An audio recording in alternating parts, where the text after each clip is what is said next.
Today we embrace peace with the crushing might of a people and banish war with the great power of a nation united. No more war, no more children scampering for safety, no more evacuees, no more lost school days or school months, no more injustice, no more misgovernance, no more poverty, no more fear, and no more want. Welcome everybody to our first edition of the event today. Before we start, I'd like to thank the initiative of Dorothy and John Nagulendran, and of course the mentorship of Elizabeth Lost for making this event happen.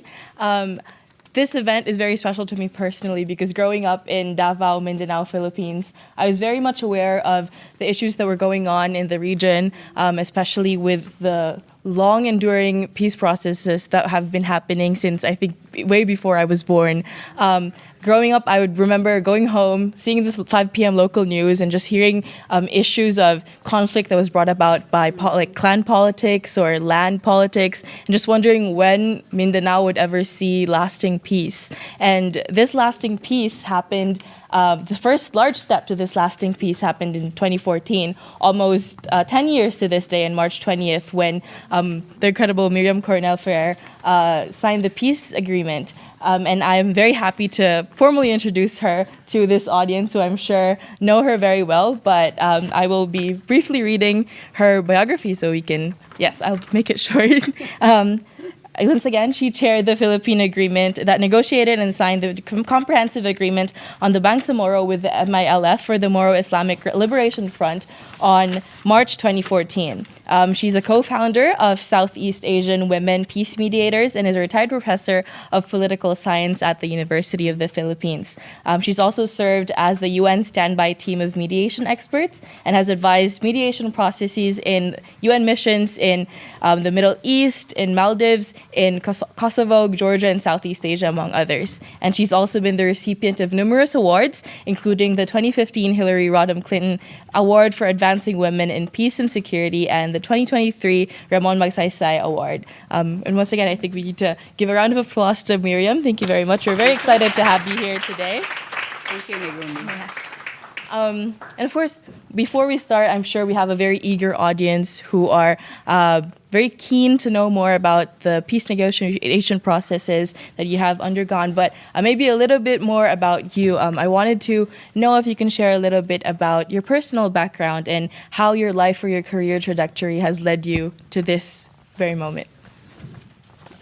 Well, you just heard some of it. And good afternoon to everyone. This is a fabulous place to gather fabulous people, certainly. And I'm so happy to be here with you and just share a little bit. But, okay, so how did I get into peace advocacy? Precisely because, like what you said, we had wars. We had many. We still have war. And that was when, of course, the peak of the wars happened in the 70s when we were under the dictatorship. But after 86, when we had our people power revolution and we restructured the governance system, that's when I really, really thought that we need to find a way out. We had a communist insurgency that was quite strong, very strong across the nation. Then we had the problem. We had, or they would say we were the problem. It's not they were the problem. But in any case, there was this conflict in the southern part of the Philippines where we had this Muslim majority population who wanted independence, at least in the 70s, and there have been several attempts to precisely find some expression of their right to self-determination through internal autonomy arrangement. So that was really the impetus. Post 86, time to stop the conflict and really find a way out. And you can imagine it took such a long time to get these processes done. 1996, we had agreement with the Moro National Liberation Front. And then 2014 with the Moro Islamic Liberation Front, the one where I was involved. And we still have to finish one with the Communist Party of the Philippines, New People's Army. So we still actually have all of this. And coming from civil society, the academe, moving to government, now back in civil society, that has been my life. trying to really do something about our conflicts and also conflicts around the world where I can help.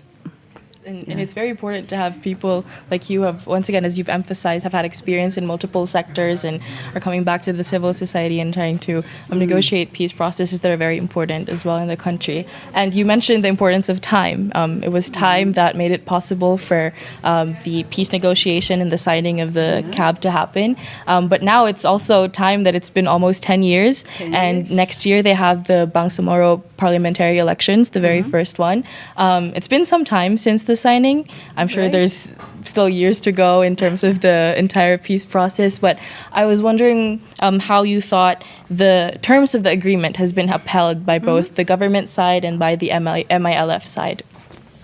So the law was passed 4 years after we signed the agreement, under the next president, and that's how long everything has taken. And until the law was passed, it wasn't really possible to put many of the many or all of the transitional arrangements in place. So that's the situation now. But we do have a transitional parliament that has been passing the laws that will be like the fundamental laws of the regional government, electoral laws, for example. Electoral laws, laws having to do with the relationship of the local government with the regional government, what we call the local government code.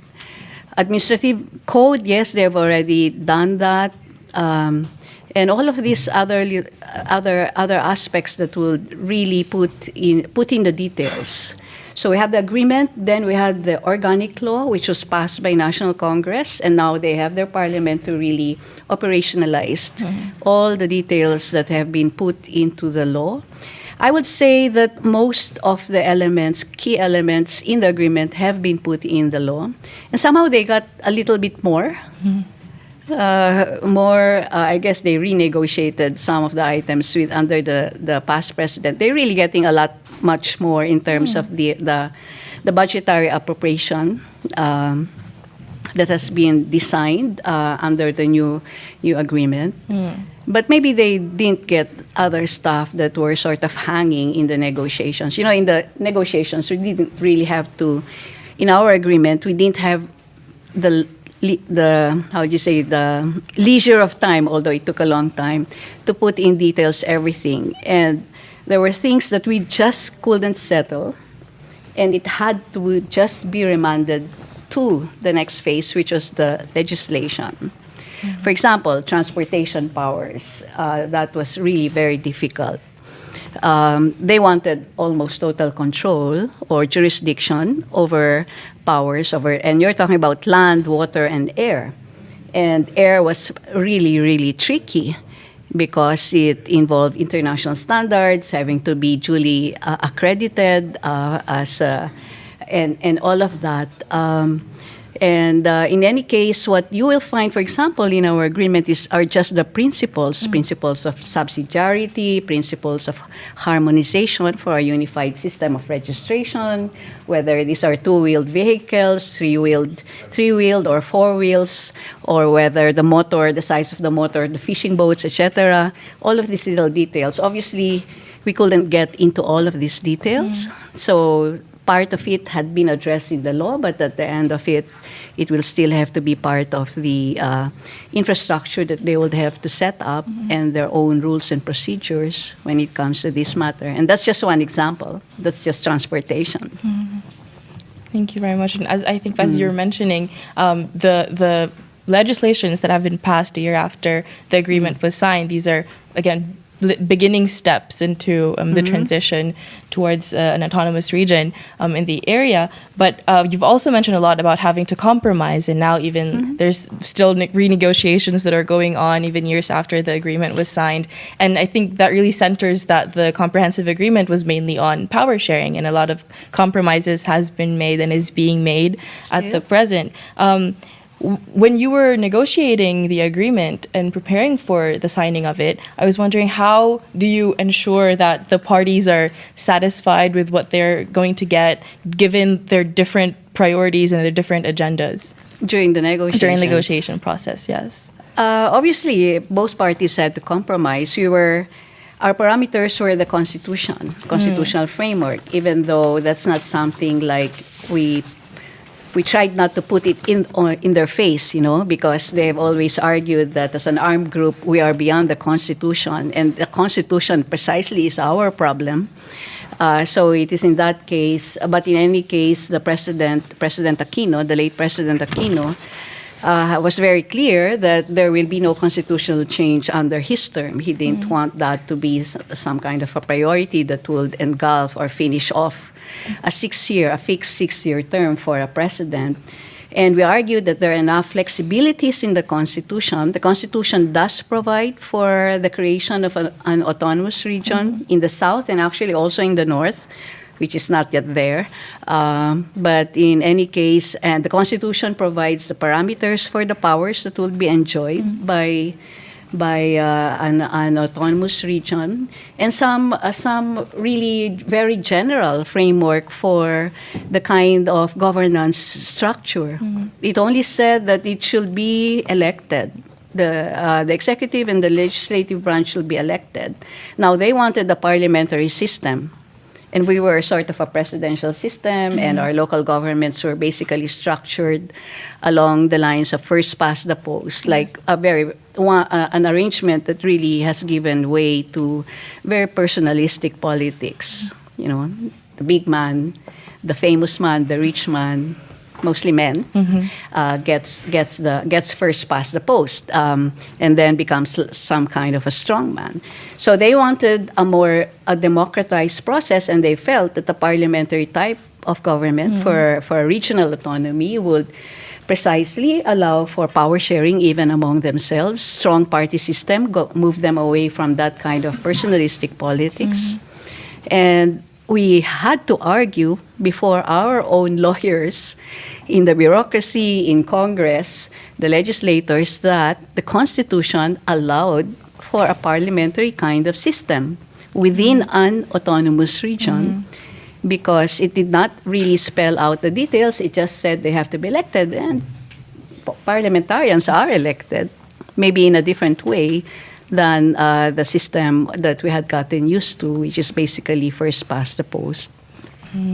Yes. So this were basically how we tried to compromise. But I think the big compromise has to do with the territorial scope. Territorial scope of the autonomous region. As you can imagine, they had a wide scope for what they claim as their original homeland.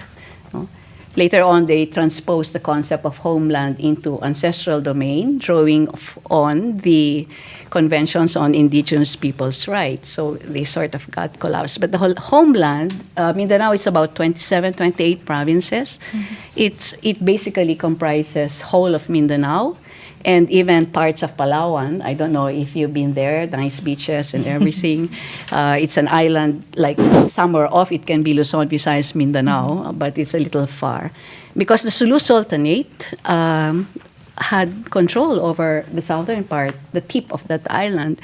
So but over 100 years, the population, the demographics have changed. Because of sponsored migration from the north and the central part of the country to the south to diffuse the land problem. There was already an agrarian unrest and a communist party founded on the plight of farmers at the time. So in order to diffuse the tension over land, they encouraged people to go to Mindanao and just plant. And that led to the dispossession, that led to the original inhabitants becoming minorities. So now, if you want to talk about an autonomous region, exactly where would it be, right?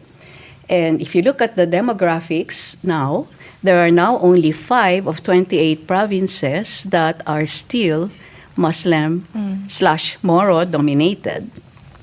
Although there will be pockets of cities, municipalities, villages in the rest of the 27 provinces where they will still be the majority. So how do you really define the boundaries for that? In the end, I think we found out in the course of our engagement with them, we found out that they will be more compromising on the territorial scope, but really be hard on the powers that they could exercise. So that meant that we saw our way out and really convinced them to really delimit the scope of the potential autonomous region, but they really, really bargained hard on the powers that they could get. And that's why the negotiations took a long time. Thank you very much. And thank you for underlining the different compromises that they had to go through, and understanding that, the territorial part of it was somewhat connected, but also largely disconnected to the power side of it, that they had a lot of, a lot of things that they wanted to negotiate on. And I understand that this is just part of the different sectors that you had to talk about. And after the agreement was signed, it was about in 2 years, I think there was a change of government in the country. Yeah. And I understand that you supervised the first 2 years of implementing the agreement, but following the change of government, were there any major differences that had to go through, or do you think the process of transitioning into Bangsamoro now has been more or less a straight pathway to that? I think the best part, despite, whatever we feel about the changes in the presidencies over time, like we've had 2 turnovers, the best part is that they saw the merit in this agreement, which meant that they sustained it. There were some detours that they took. For example, President Duterte, in the beginning of his term, wanted a shift to federalism, which meant that Congress was debating about how to do federalism and what kind of federalism, instead of just passing the law to institute the Bangsamoro Autonomous Government. But at the end, that process also floundered, and they got back to track to really finishing the law that would finally institute the new autonomous government. So it took them another 2 years.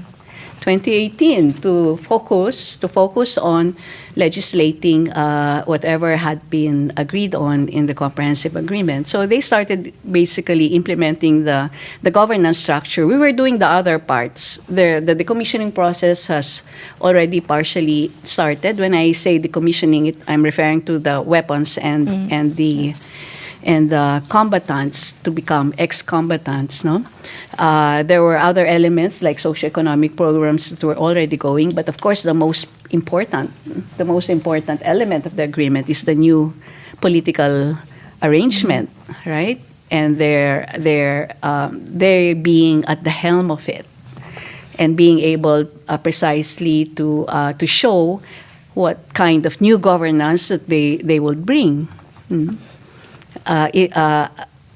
Basically, of course, becoming the new political elites or counter elites who have brought in an entirely new agenda of reform, and enabling them to do that meant also you sideline the traditional political elites in the meantime, although the traditional political elites were still occupying the political power in the local governments, but now you had this layer that also wanted to have more say about the development that happens in the lower units. So you can imagine some of the tensions that arose there, because local governments also have devolved powers.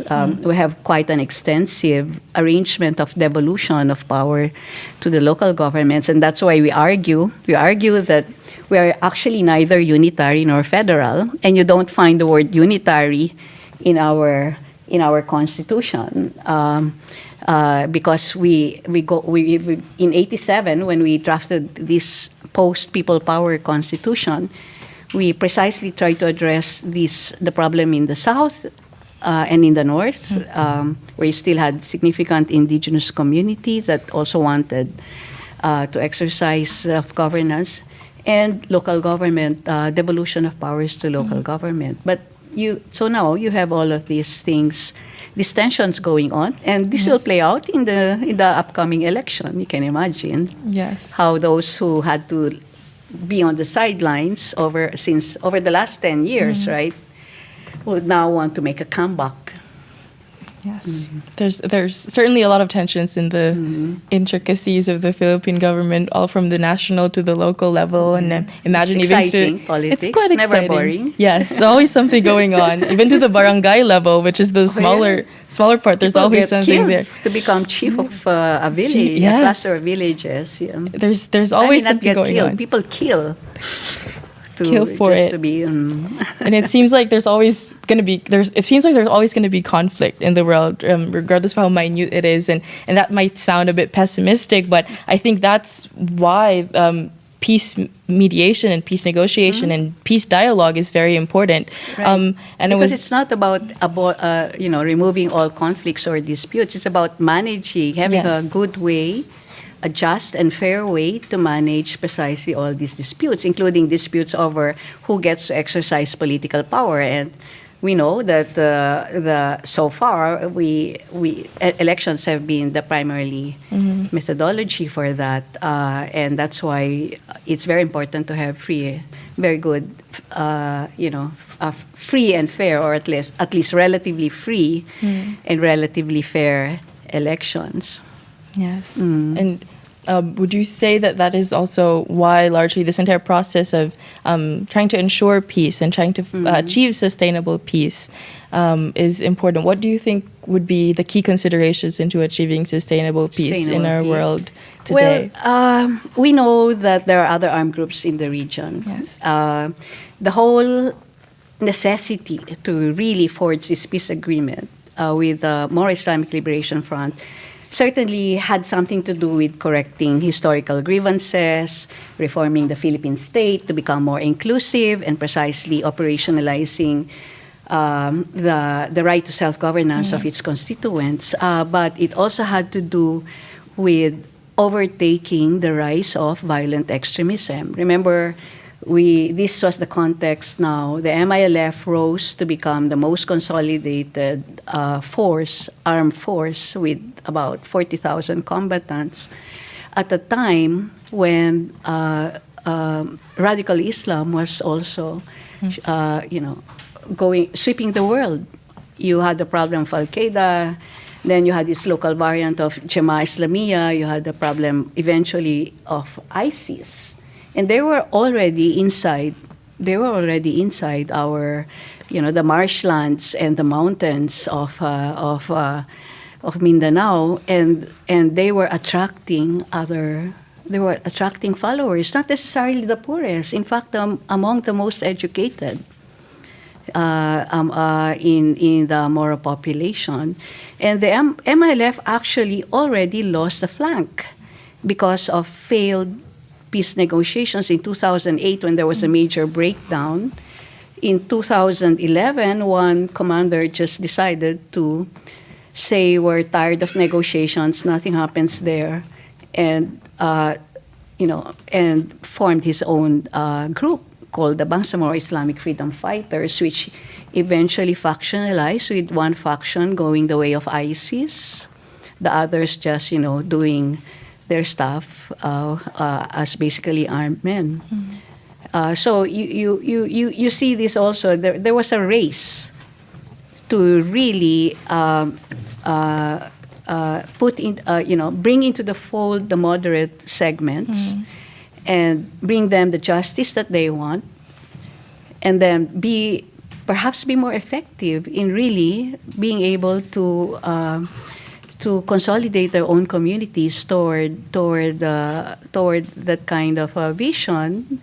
In the beginning, they were really articulating some of their visions in terms of an Islamic state, but really it wasn't. In the end, in the negotiations, it wasn't even on the agenda. I mean, they wanted Islam to be an important part of their way of life, and that was reflected in one example. For example, when they wanted their own pension system, and we asked them why. Why do you want to be separated from the national pension system? And they argued, because you invest the money in haram activities like gambling, alcohol, which we do not want. We do not want our money, the contributions of our employees, to go into activities that are not allowed in Islam, right? so that was one tough discussion because the national law could not allow one segment to spin off and create their own. And then we also asked them, are your people willing to lose their pension plan in the national government? Have you asked them? We actually challenged them. But they had these values and principles that they wanted to be entrenched in the type of governance they wanted to institute. That doesn't make them, it doesn't make them desirous of like a really tight Islamic state, right? In any case, what's an Islamic state? Do we really find? I mean, there can be many variations of that in any case, but yeah. So that was one of the things that we needed to do. And sometimes the tension of trying to do counter-terrorism ran roughshod with the tension of trying to build a peace. And that's why we also had several violent incidents when the police was trying to do its job of capturing wanted terrorists in communities that were supposed to be under a ceasefire agreement. And so sometimes these things clashed. And you would have breakdowns as well in the ceasefire. Thank you for sharing very specific stories of the entire process that that took place. And I think just stepping away a bit from all those questions, last year you were very recently awarded by the Ramon Magsaysay Award Foundation for your work in emphasizing the important role that women play in inclusive peace building. And you've shared a lot about the stories that the experiences that you have gone through in negotiating the comprehensive agreement on the Bangsamoro, as well as other peace negotiations that you have also taken part in. And obviously in seats like this, your voice as a peace negotiator is important. I'm certain that it's because of your background and all the experiences that you have. But how do we ensure that our voices as women are truly included in decision-making processes like the ones that you have been a part of, and that what we achieve and what you achieve are not solely regarded as exceptional because you're the first women to achieve this or because of your gender, but because of the work that you have done? How do we ensure that women's voices are heard? How? You speaking up, right? But yeah, basically, I think what keeps me hopeful about this whole process, it's not perfect. There's a lot of lags, a lot of issues. The bureaucracy is very slow. It's not delivering enough. Sometimes there's confusion about exactly what it should be delivering as part of this deal. The MILF is very cautious. It's delaying the release of the list of the last batch of combatants and weapons that's supposed to be decommissioned because they feel that some of the other elements are not in place. So all of these are happening. And then you'll have this election, which can be a little bit more violent than it was in the past, but hopefully not. But what keeps me hopeful is the fact that there was now a new generation of young people who grew up in a peace process rather than in an actual war. I mean, the violence comes every now and then, and that's really one of the major challenges all throughout. But it was not like the all-out war that we saw. That their elders, the ones with whom we were negotiating, actually experienced for most of their youth until their old age now. It was their life fighting a war. But now, beginning in the 80s, 86, after People Power, I'd say that there was this new generation of young people who have become peace advocates, and a lot of them are women. Some of them now are also in the government. They're still a minority, but there's a good number of them, and they're all very good. Like 5 of them, at least 5 are handling major ministries. 5 women are handling major ministries now, aside from the Bangsamoro Commission on Women, no? Social welfare, local governments, the Attorney General, science and technology, and I forget the other one. So they're still a minority, but they're there. But at the bureau level, you will find even more women who are all very competent and very good and are proving precisely the point that we can do as well as men, and sometimes we can do even better, right? But at the end of the day, it's not because you're a man or a woman, but it's just that you are somebody who has the integrity and who has the skill and the expertise to do a good job. I think that's our message. But you have to be given the chance. If that chance is not being given to the women, then it's not going to happen. There will be no multiplier effect for that to actually take place. But I think the women have taken up the cause, both the women in the rest of the country, but also the women inside the Bangsamoro. Yes. So they cannot be put back inside, the confines of the house. So actually they were right when they said, the trouble with you women is that we were all peaceful and now you bring trouble to us by mobilizing our women. Yes. And it's a good thing, yeah? Yes. And maybe they're seeing that it's a good thing, actually. They're seeing the benefits of it. Thank you very much. And I think just before I wrap up and open the floor for questions, I'm sure that many are eager to ask questions to Miriam.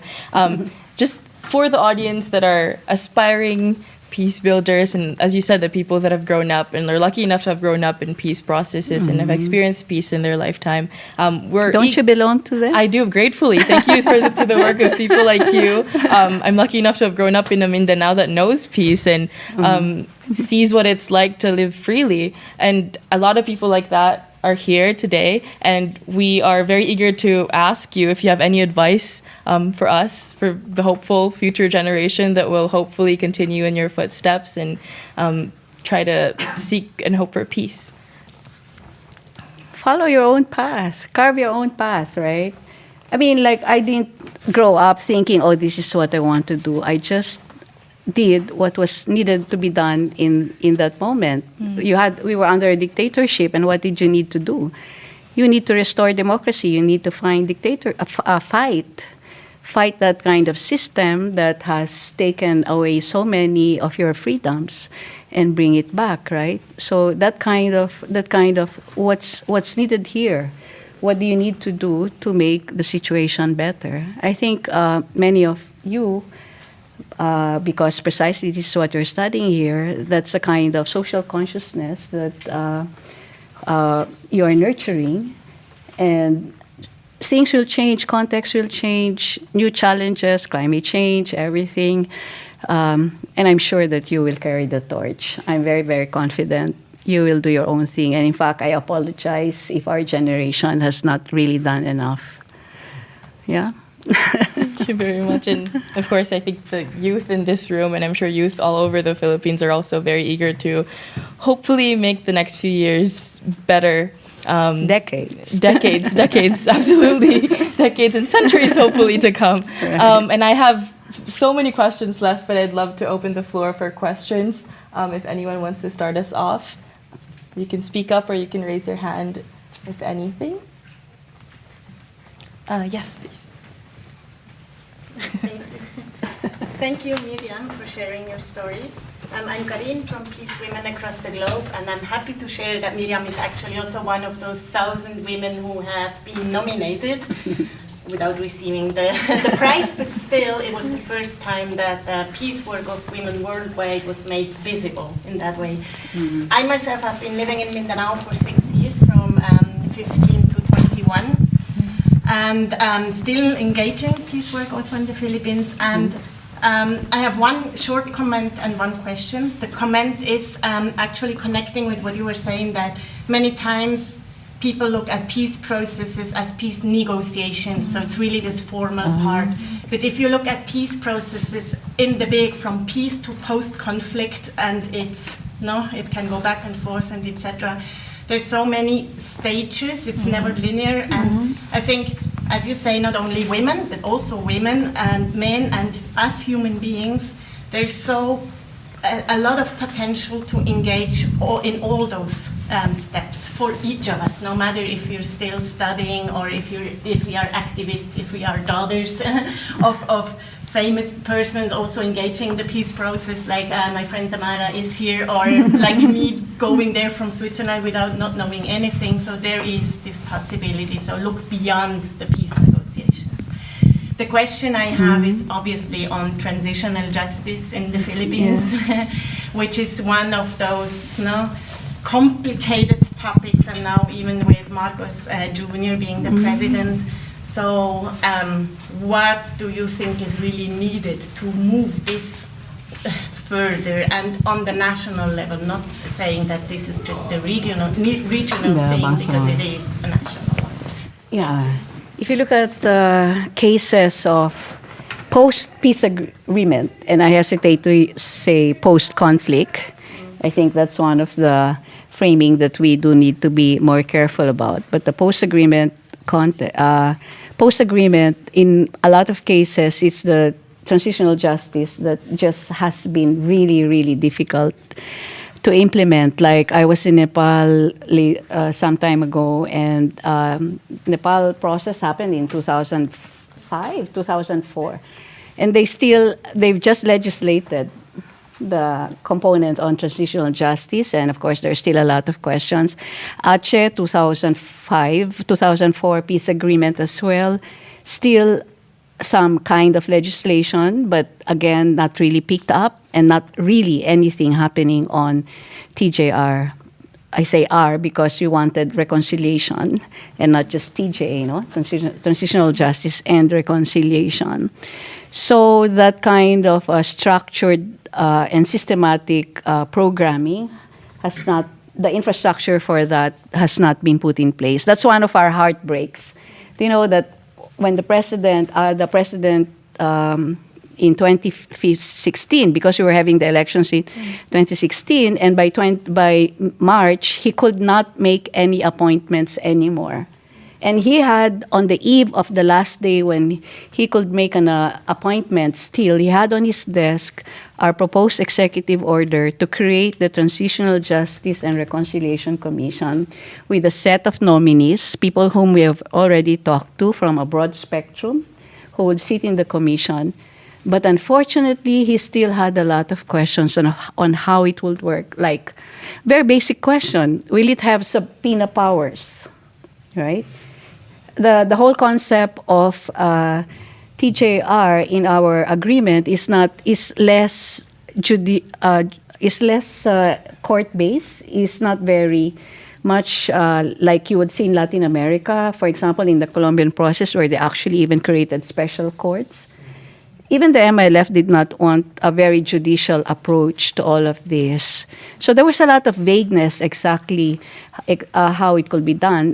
But in any case, we are informed by the report that was done by the Transitional Justice and Reconciliation Commission that we commissioned, the panels commissioned, headed by a Swiss expert, Mo Bleeker, your mother, sitting as one of a human rights lawyer who worked here in Geneva for a long time, sitting as one of the people who drafted the report. They conducted a lot of listening exercises, heard the stories, which in itself was already part of the transitional justice process that we wanted, hearing their stories, telling their stories, documenting this in a report with a set of recommendations. But yes, there is still no infrastructure. I understand that one of our senators has a bill that she will try to pass this year. But again, transitional justice happens in so many different ways. Reconciliation, healing, it can happen in so many different ways. And universities can take this up. Civil society groups can take this up. Even the Bangsamoro government can take this up.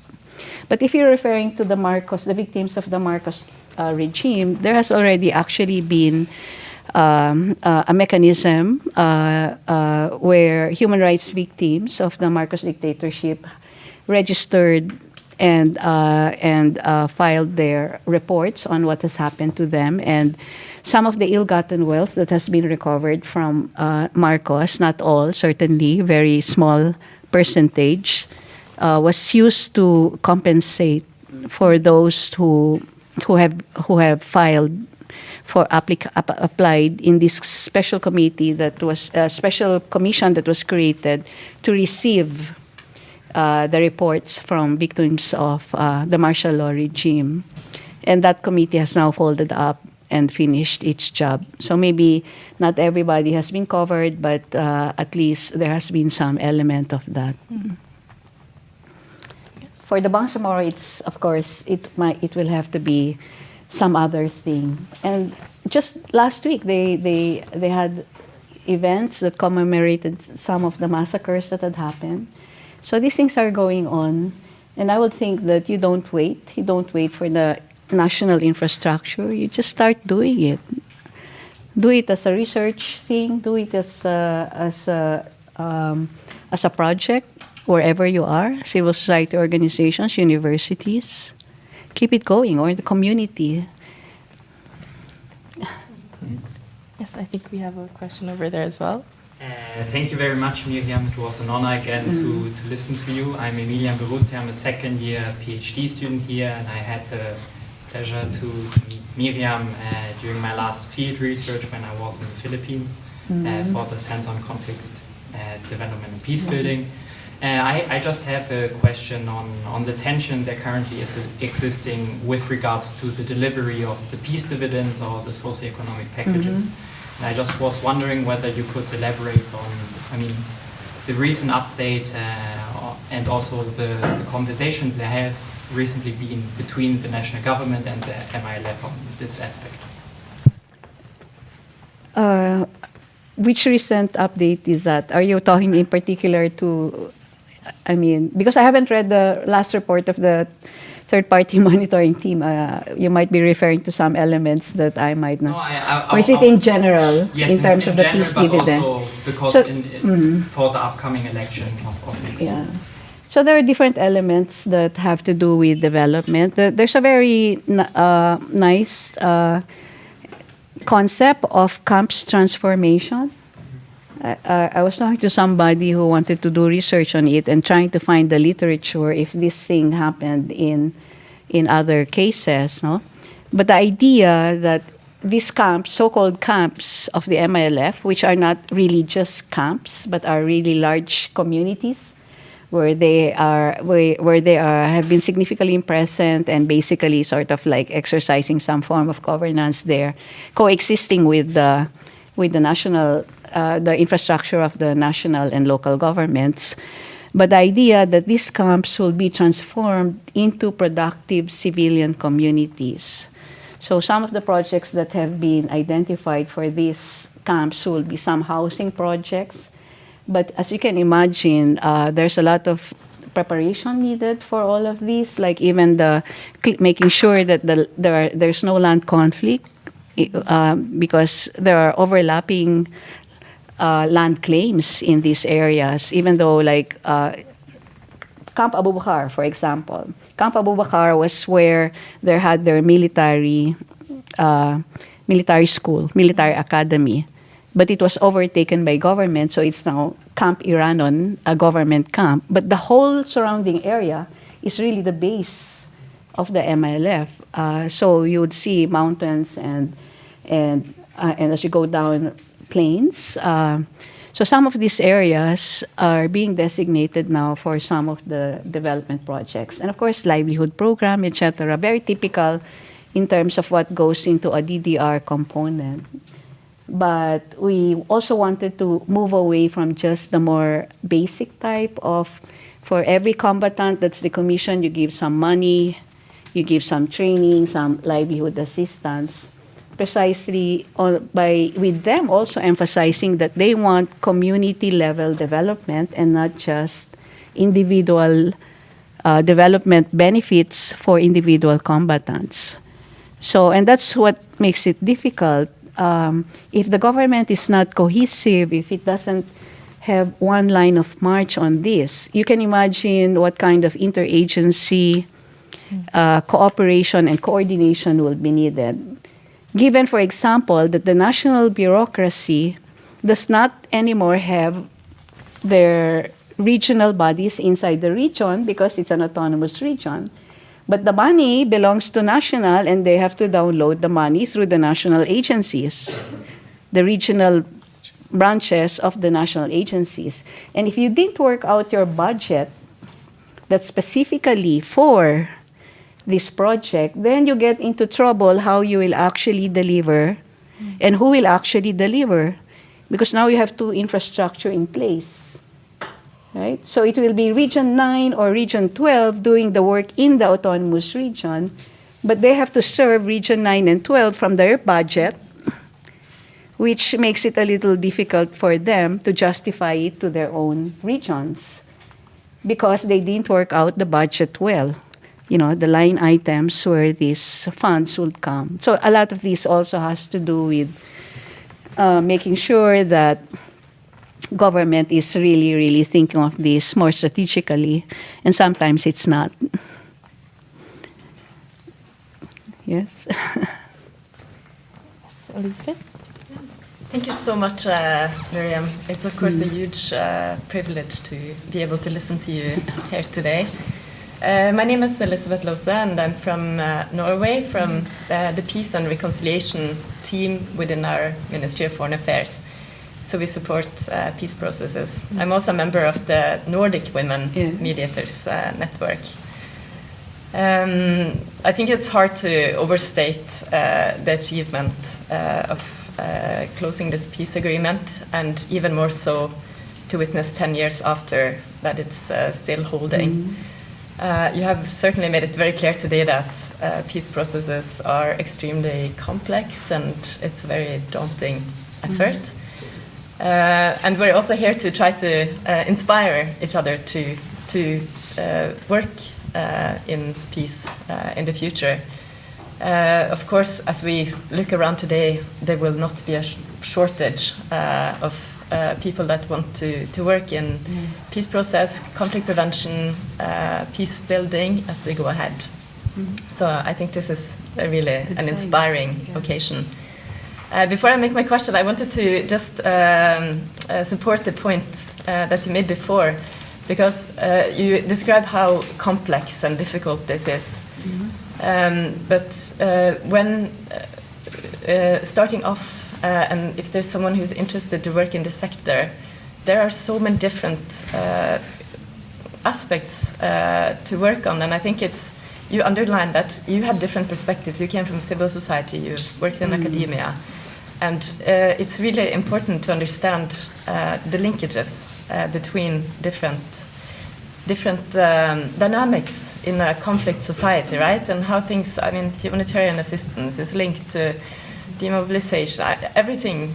The more one can get exposed, I think the more valuable work one can do in this sector. So whether it's through research or through working NGO in the field, really would encourage everyone to go out there. My question, you have, after your work in the Philippines, been advising in many different contexts. When you think back about the negotiation kind of skills and methods and secrets, if you want, approaches that you learned, what would you highlight has been also useful in advising others? Not on the substantive side, but on the kind of approaches, and perhaps illustrate with a story where you actually learned something important. Yes. In other contexts. Okay, I was when I was with the UN, I did some work in a political crisis. I won't mention the country. So I was sort of like not on the negotiator. I was not the main party, right? I was now the mediator. And I can imagine how difficult it is for the mediator to actually try to get a message across to the other side. The other side in this case was the ruling party. And then you get slapped and said with this statement, a woman, a very strong woman actually, Justice Minister, who said, "Don't ever think that you love my country more than I do." Something like that, right? So then you realize how difficult it must have been for the facilitators to tiptoe, the third parties, because we had international contact group also sitting and trying to get some things across to either of us party, because precisely at the end of the day, you'd still need to get your message across, but you really need to be also very sensitive and careful how you get it. And it's not only I mean, it takes several attempts and several efforts to be able really to say, as a third party, give advice to the negotiating parties, because at the end of the day, they will have to make the decisions themselves. And it is their country, it's their process. But I would say that at that time, we had a good analysis. The opposition at the time felt that everything was stacked against them, that they had no chance in an upcoming election. And when we were looking at the situation, we realized that they actually did.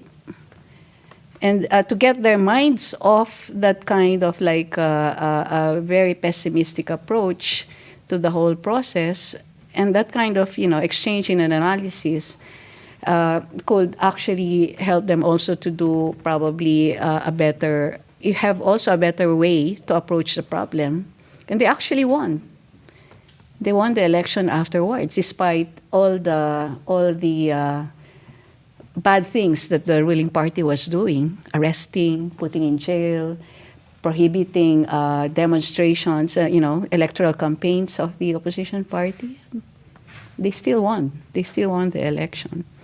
So, but that's a different thing. It's an electoral crisis, and as you know, some of the mediation processes do not only happen in cases of armed conflicts, but also like Kenya, for example. It was an electoral crisis that precipitated the need for negotiations and eventually some constitutional reform. No?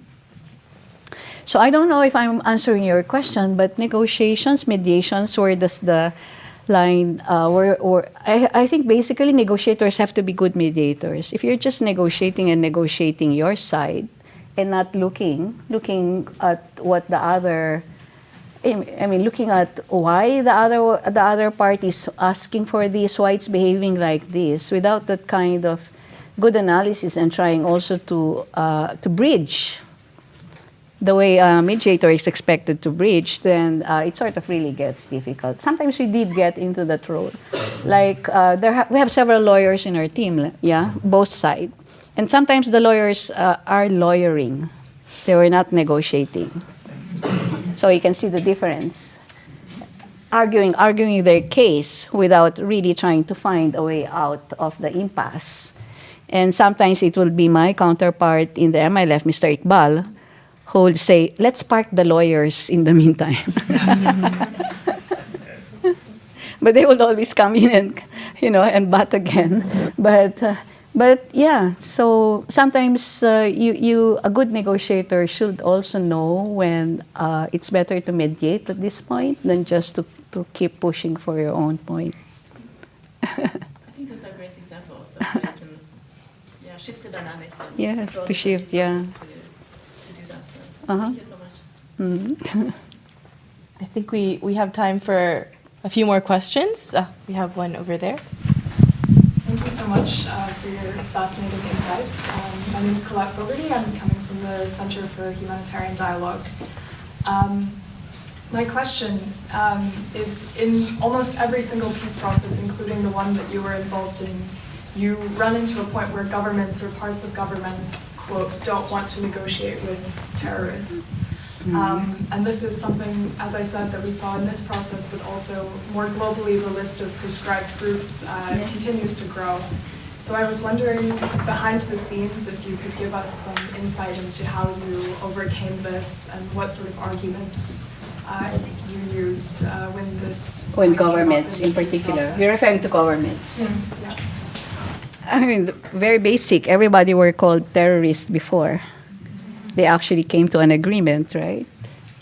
There might be some practical difficulties for a negotiation process with a blacklisted group or a group that's in the list, whether U.S. list or is it EU or EC? EU or EC? Who does the list in the EU? It's list of terrorist organization.